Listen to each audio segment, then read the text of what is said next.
Welcome 8th graders, you're now on task number 3 of this robot research project, and really the only thing you have to do for this is to choose your robot that you're going to be researching.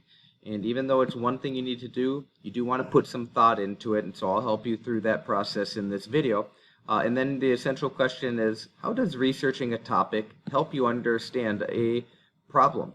Help you better understand a problem?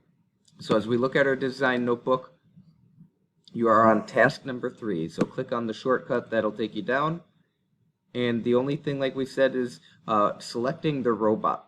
And if you're not sure what your robot's going to be, there are links on the side here that hopefully will help give you some ideas and guide you to different robots that are out there. If you already know of robots, whether it's by experience or just something you've heard of, you are welcome to do that. It doesn't have to be in one of these. But if you click on any one of these links, it'll take you to websites that'll give you different ideas about different ones that are out there and what they actually do. My advice to you, though, is don't just select one randomly and then go with it. If you think you want to do, let's just say, for example, GrillBot, research it just for a few minutes. Make sure there's enough information out there that you're going to be able to find stuff on, because not all of these is going to have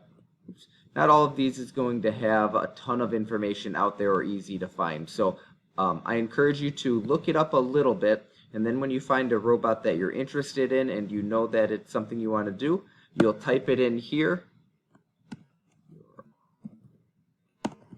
and then simply Google search an image of that robot, and you'll copy and paste it in here. So that's it for task number 3. It's a big decision, but when you have that, you are ready to move on to task number 4.